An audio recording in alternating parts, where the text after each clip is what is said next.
judges, diligent timekeepers, fellow students, we, the Heschel Moot Beit Din, have been presented with the following case.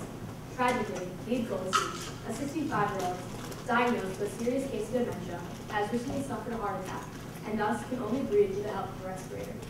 His cardiologist inserted an IABP to aid his breathing. Without this, he cannot breathe. His daughter Shayna personally approached the Heschel Moot Beit Din to discern which of the following three options she should choose: to undergo surgery, to leave Leib as he is, or to remove the IABP and to manage Leib's disease with medication. Today, through sound reasoning and halacha, we will argue for surgery, the best option and the only way to alleviate Leib's suffering. We can compare this case to assault on the tongue of Goses, or someone whose death is imminent. Rabbi Chaim David Halevi would agree. He states that it's a direct parallel to an artificial respirator. Removing something that prolongs a painful life is always luckily permissible, because like the IABP, it merely prolongs pain. This is especially appropriate to our case because there's no foreseeable cure to Leib's illness. Rabbi Moshe Feinstein emphasizes in his responsa, Igor Choshen, that one must not use life-sustaining treatments. He argues that such medical treatments only prolong suffering, such as in our case. Of course, as Feinstein elaborates, there will always be cases in which using such treatments are appropriate. However, in our case, assuming that surgery is the only viable, life-sustaining option, keeping the IABP in is strictly prohibited. Removing the salt, and by extension, the IABP, is not simply encouraged, it's an obligation. Ultimately, because of the rulings of Rabbi Moshe Feinstein and Rabbi Chaim David Halevi, Shayna is obligated to remove the IABP from Leib. The second option, removing the IABP, includes moving Leib into hospice care and putting him on medication that would allow him to live between 1 and 3 months. We are commanded in Vayikra, V'chai b'hem, and we should live by God's mitzvot. The rabbis interpret this to mean that we should specifically not die by God's mitzvot. However, there are instances where the rabbis have permitted others to allow or cause loved ones or even oneself to die. The first case is the case of a family facing persecution. If they do not kill themselves, then they will die at the hands of their persecutors. The parents are allowed to set fire in the house, which will kill themselves and their children. Leib is like the children, as he has no hand in his own death and will be killed by a loved one, or the decision for his death will be made by a loved one. It is also interesting that this case is considered a form of suicide, even though the children die at the hands of their loved ones and do not commit suicide on their own. Another case is the case of the mentally ill people of Luz, who go outside the city and they kill themselves. This case is similar to Leib's case because the afflicted individual is actually sick and is suffering physically. However, these cases all have one condition in common. The person, the family, the individual suffering has no other option and must resort to killing their family, themselves. And if Leib had another option, such as surgery, then removing the IABP and putting Leib in hospice care would not be permitted because it does not follow the condition that is appropriate for these cases. Considering the IABP must be removed and considering hospice care and letting Leib die is only a last resort, we must consider surgery. Shayna is not only permitted to do surgery, she's obligated because of the Jewish value of saving a life. So what is the Jewish value of life? Emanuel Jacobowitz states the value of human life is infinite and beyond measure, so that any part of life, even for an hour or a second, is precisely the same worth as 70 years of it. Life is important. It doesn't matter how long the life will be, what quality, as long as it is in life, it is important. So how can we apply the Jewish value of life to saving someone? The Torah states in Leviticus 19:16, "Do not stand idly by the blood of your peer." Therefore, one must act to save someone's life and cannot stand idly by. We are obligated to attempt to save someone's life. Furthermore, as by the Jewish principle of saving a life is so important, we are permitted to break the rules of Shabbat in order to do so. The same is true in Leib's case. We must attempt to save Leib. However, there is a major problem. There is a risk that the surgery might result in the end of Leib's life in the process of trying to save it. Is one allowed to risk Leib's life to save it? To find an answer, let's first look at Chayei Sha'ah. A person with the status of Chayei Sha'ah, according to Rabbi Chaim Jachter, is a gravely ill individual who is expected to only live for a brief while. As found by Rabbi Chaim Jachter, the Mishnah Chachamim asserts that one is permitted to risk Chayei Sha'ah only if the risk of Chayei Sha'ah is 50% or less, and therefore one is permitted to undergo a very risky medical procedure and attempt to restore his health. Since there's only a 30 to 25% chance of the surgery failing, it is permitted to operate on Leib to try to save his life and risk Chayei Sha'ah. With the risk of Leib dying no longer being a significant factor in the decision for surgery, the sources that obligate to save a life apply, and Shayna is obligated to undergo surgery on Leib in order to save his life. For all of these reasons, life-risking surgery is not just permitted, it is obligated.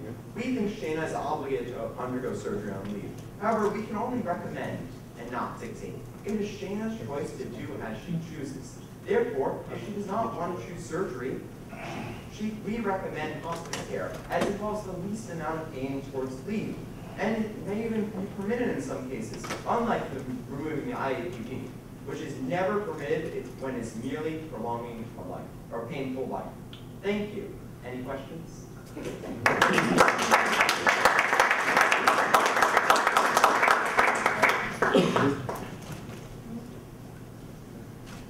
Thank you. So you raised a difficult, interesting topic about the right a person has to allow themselves to die.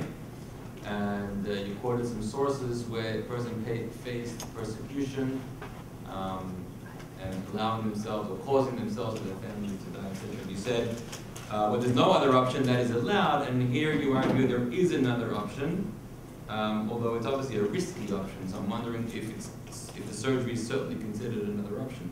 But I do just want to point out something else for you. We have a story in Jewish history that many of us are familiar with, the story of Masada. You know the story?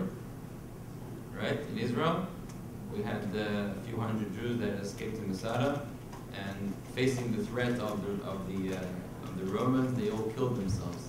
Right? Instead of being persecuted and killed or enslaved or raped by the Romans, they decided to kill themselves. Where do we know the story from? Where is it in the Talmud? None. Why? Because Talmud generally does not consider it the best option to them. What was their other option? For us to go to the Romans. So what do you think that tells us? What's our view about that? That one should go and take the chance for life, even if it was under Roman oppression, rather than commit suicide. Interesting, right? Because it's different about the sources that you quote or even on the source sheet. So I'm just want to throw it out there. Not so simple the Jewish view about that.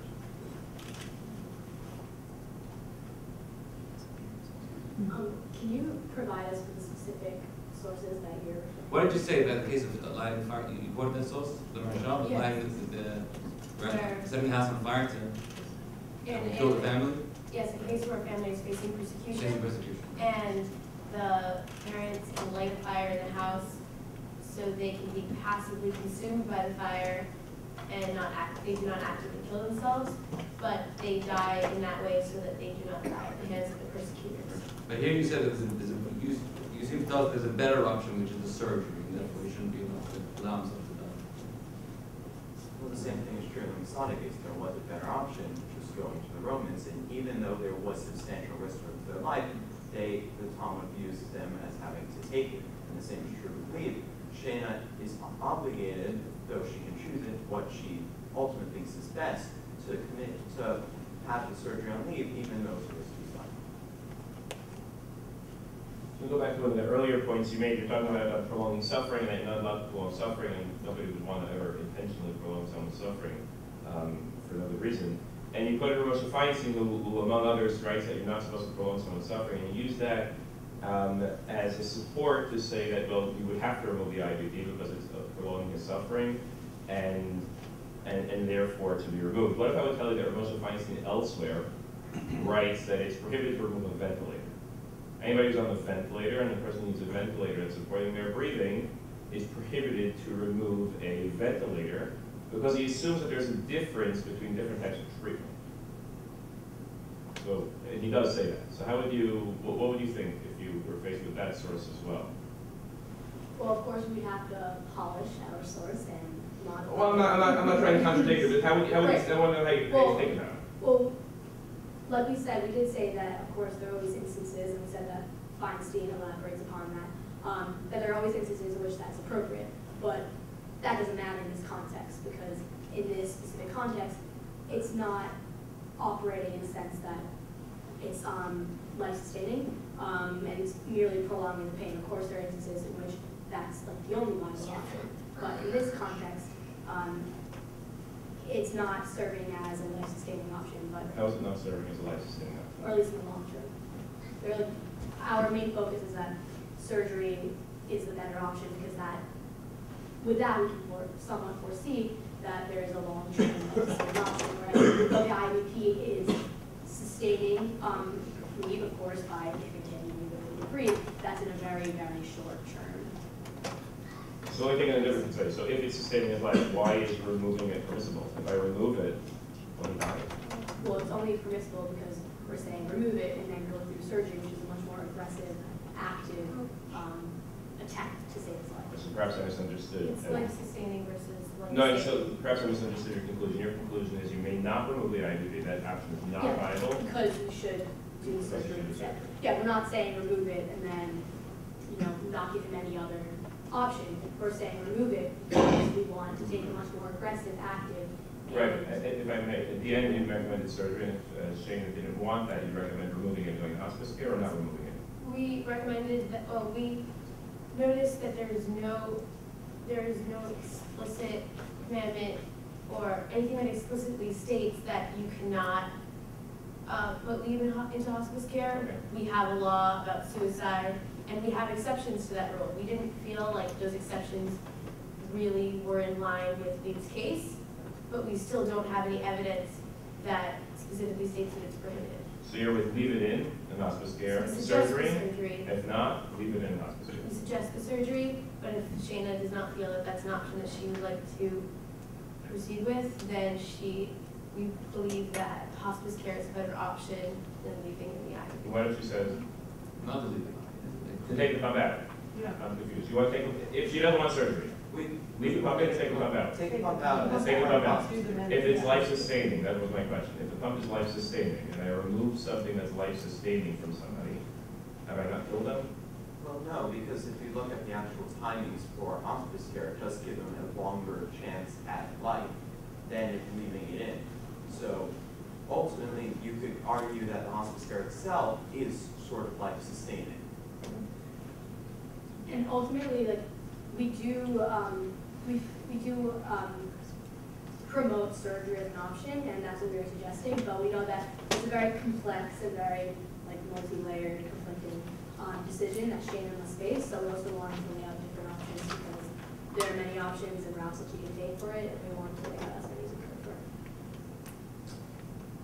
it. If you were putting a patient into, removing the IAPB and putting the person into hospice care with the medication, do you believe that that will result in less suffering, pain and suffering than the surgery?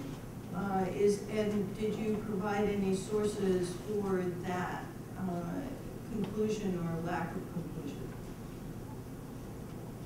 So basically, what we found is that there is less pain and suffering in the hospice care because that's what the medication is designed to do. The medication is designed to reduce pain and suffering and is the end of life. And at the same time, as surgery, once the surgery is resolved, then there is technically no longer more pain and suffering. There is the case of he has Alzheimer's, but at the same time, if we will argue that we should just let all Alzheimer's patients die, I'm sure many of us would find that highly controversial, since I'm sure many of us have great-grandparents, such as myself, who currently have Alzheimer's. Did you,